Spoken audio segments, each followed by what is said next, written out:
Hello student, welcome to Vidya educational research foundation. मैं Meetu Sharma UPSC की history faculty आपका स्वागत करती हूँ इस प्लेटफॉर्म पर। आपको यहाँ पर एक बहुत अच्छे से गाइडलाइन किया जाएगा जहाँ पर आप किसी भी एग्ज़ाम को भी हिट कर सकते हैं, ना कि सिर्फ यूपीएससी तो परफेक्ट होना ही होना है। उसके अलावा में आप अदर एग्ज़ाम भी देना चाहेंगे तो आप निश्चित तौर पर दे सकते हैं और आपका रिजल्ट 100% होगा।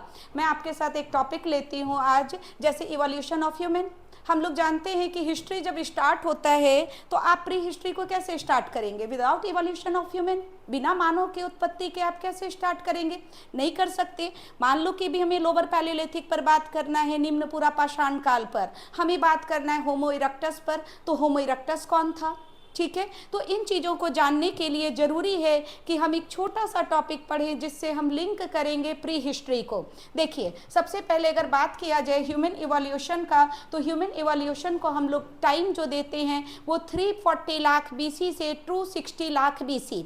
बट आप एक चीज़ ध्यान रखेंगे, पूरे प्री हिस्ट्री में कहीं भी डेट को आप चैलेंज नहीं कर सकते हैं, क्योंकि अलग अलग सोर्सेस में अलग अलग डेट मिलते हैं। क्योंकि इस डेट को हम लोग डिसाइड करते हैं some time radio carbon dating से, some time uranium carbon dating से, सम टाइम केव पेंटिंग से।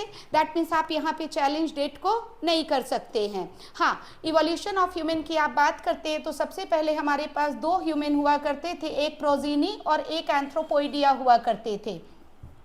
प्रोजीनी में कौन से ह्यूमन आते थे? प्रोजीनी में आते थे प्री ह्यूमन, दैट मीन्स कि आदि मानव। ठीक है, तो आदि मानव प्रोजीनी में आते थे और उसका नेक्स्ट जनरेशन क्या कहलाया? एंथ्रोपोइडिया।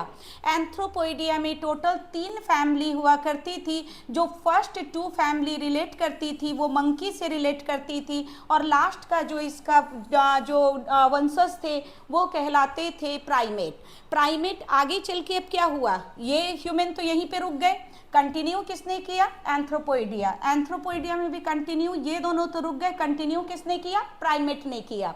अब आगे चल के प्राइमेट को जो नाम हमने दिया है, प्राइमेट का नाम हमने दिया था होमोनीडे। ठीक है, तो यहाँ पर होमोनीडे नाम का एक ह्यूमन्स आया था। आगे चल के होमोनीडे फिर से 2 पार्ट के अंदर में डिवाइड हो गया। फर्स्ट पार्ट इसका जो कहलाता है वो कहलाता है ऑस्ट्रेलोपिथेकस। ठीक है, तो ये हमारे पास ऑस्ट्रेलोपिथेकस के नाम से कहलाते हैं, और दूसरा ओनली होमो के नाम से जाना जाता है। दैट मीन्स कि होमोनीडे डिवाइड हुआ था 2 पार्ट में। First part Australopithecus and second part जो होता है वो होमो हो गया। अब ऑस्ट्रेलोपिथेकस कौन था? तो ऑस्ट्रेलोपिथेकस को हम लोग सदर्न मंकी, यानी कि हम लोग इसको दक्षिण वानर के नाम से भी जानते हैं। ये पहला मानव है जिसको कुछ जो हिस्टोरियंस ये मानते हैं कि ये पहली बार अपने 2 पैरों पर खड़ा हो गया। तो 2 पैरों पर खड़ा होने वाला पहला मानव कौन सा था? ऑस्ट्रेलोपिथेकस था, जिसको हम लोग सदर्न मंकी यानी दक्षिण वानर भी कहते हैं। ये वो मानव था जिसके अंदर में मानव का भी गुण था और मंकी का भी गुण था। दैट मीन्स दोनों ही गुण से ये माने जाते थे। तो आपसे पूछेगा वो कौन सा ह्यूमन था जिसमें पहली बार ह्यूमन्स एंड मंकी दोनों के फीचर हम लोगों को देखने को मिले थे? तो आपका आंसर तुरंत आ जाएगा ऑस्ट्रेलोपिथेकस। अब बात करते हैं कि ये भी जनरेशन यहीं पर रुक गया, क्योंकि जनरेशन तो नेक्स्ट चलता जाएगा। जैसे आज के जनरेशन हम, तो वैसे ही जनरेशन चलेगा। अब बात करते हैं होमो की। अब देखिए, होमो आगे चल के क्या हुआ? 3 पार्ट के अंदर में डिवाइड हो गया। एक बना आपका, सबसे पहला जो ह्यूमन्स बना था वो बना होमो हैबिलिस। इसको हम लोग होमो हैबिलिस के नाम से जानते हैं।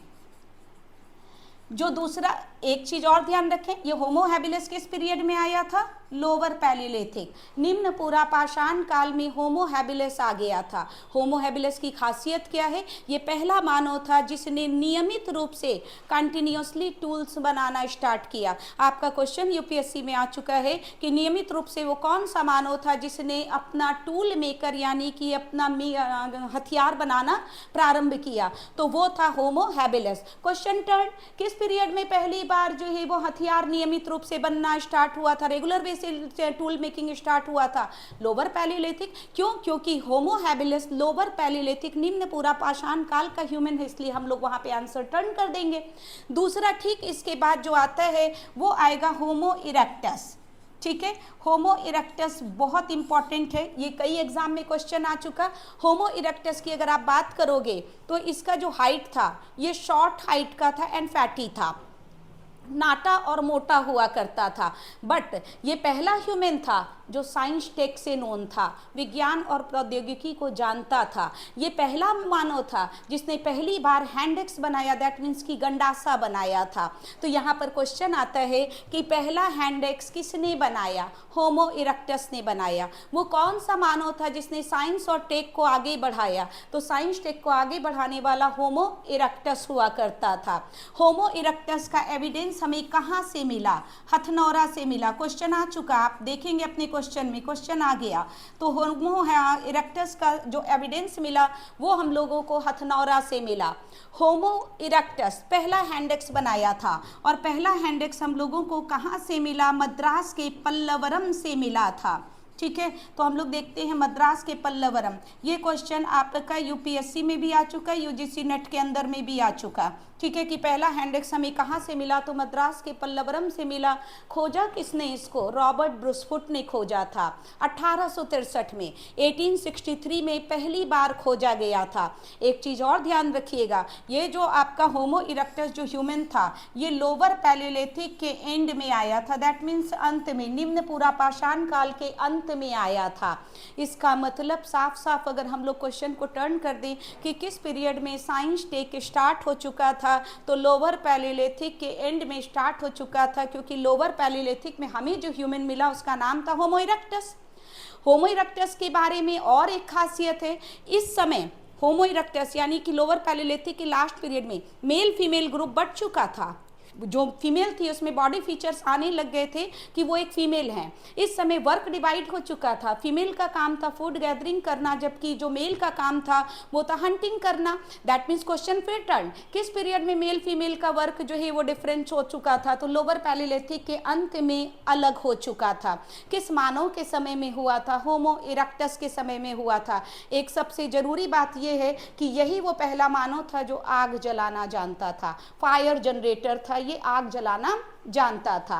अब इसके बाद ये जनरेशन भी स्टॉप करेगा। अब इसके बाद जो आ जाएगा वो आ जाएगा नेक्स्ट होमो का, आ जाएगा होमो सेपियंस, ज्ञानी मानव, आज का ज्ञानी मानव। तो फिर आ जाएगा होमो सेपियंस। अब होमो सेपियंस भी डिवाइड हो गया। होमो सेपियंस में जो सबसे पहला ह्यूमन आया था वो आया था निएंडरथल। ठीक है, फिर आया आपका ग्रिमाल्डी, देन आया आपका क्रो-मैग्नन। समझ गए? जब आज से करीब 9 साल पहले ये यूपीएससी का क्वेश्चन था तो उस समय निएंडरथल का ऑप्शन था कि आज के ह्यूमन कौन सा है, तो निएंडरथल था। बट एट प्रेजेंट अगर ये क्वेश्चन आता है कि हम किसके वंशज चले आ रहे हैं, तो हम वंशज क्रो-मैग्नन के आ रहे हैं। समझ गए? तो देखिए इवोल्यूशन ऑफ ह्यूमन में अब हम लोग जब बात करेंगे लोअर पैलियोलिथिक की, तो आपको ये सारा ह्यूमंस ध्यान रखना है। पहला क्वेश्चन हमारा क्या बना? पहला क्वेश्चन हमारा बना कि ह्यूमंस का इवोल्यूशन कब हुआ था, तो 360 लाख से 240 लाख बीसी के लगभग। फिर ह्यूमन कितने प्रकार के थे? 2, प्रोसीनी और एंथ्रोपोइडिया। प्रोसीनी में कौन से ह्यूमन आते थे? प्री मानव, दैट मीन्स आदि मानव। एंथ्रोपोइडिया में टोटल कितनी फैमिली थी? 3 family. First 2 family related to monkey, बंदर से रिलेटेड था, और लास्ट जो 3rd नंबर का था वो किससे रिलेटेड था? वो प्राइमेट था। यही प्राइमेट आगे चलकर क्या कहलाया? होमोनिडे। अगेन होमोनिडे 2 पार्ट के अंदर में डिवाइड हुआ, एक हुआ ऑस्ट्रेलोपिथिकस और एक हमारे पास आ गया ओनली होमो। ऑस्ट्रेलोपिथिकस वो पहला मानव था जिसको हम लोग सदर्न मंकी कह सकते हैं, दक्षिण वानर, या पहला मानव होता है जिसके अंदर में मानव और मंकी दोनों के फीचर मिलते हैं। पहला स्टैंडिंग ह्यूमन कौन है? ऑस्ट्रेलोपिथिकस। समटाइम इसको पिथेकैंथ्रोपस भी कहा जाता है। ठीक है, तो ये आपका पिथेकैंथ्रोपस भी होता है। फिर बोलेगा होमो कितने पार्ट के अंदर में डिवाइड है? 3। सिंपल। होमो सबसे पहले हैबिलिस, देन होमो इरेक्टस, देन होमो सेपियंस, यही 3 आ गया। अब होमो हैबिलिस कब आया? लोअर पैलियोलिथिक के स्टार्ट में। होमो इरेक्टस कब आया? लोअर पैलियोलिथिक के एंड में। और फिर हमारे पास आ गया होमो सेपियंस, जिसकी जनरेशन आगे बढ़ते चली जा रही है। तो इस तरीके से आपको ध्यान रखना है कि इवोल्यूशन ऑफ ह्यूमन इस तरीके से बढ़ते चले गए। बाकी आप देखेंगे भी कि ह्यूमन पहले मंकी था, दैट मीन्स चारों हाथ पांव पे चलता था, फिर धीरे धीरे वो अपने आप को ग्रो करने लगा। तो ऐसा कोई क्वेश्चन आपका नहीं बनता है कि वो ग्रो कैसे हुआ। हाँ, किसने क्या किया, कैसे किया, इन सब पर हमारे क्वेश्चन बनते हैं। और इसमें से आपके यूपीएससी के क्वेश्चन आ चुके हैं, आप उसको ध्यान से देख सकते हैं। उम्मीद है कि ये टॉपिक आप लोगों को समझ में आया होगा। सो ठीक है, फिर नेक्स्ट टॉपिक बहुत जल्दी आपके सामने जो आएगा, और आप लोग इस तरीके से इसको देखते रहें, आएँ और अपने एग्ज़ाम को क्वालिफाई करें। Thank you.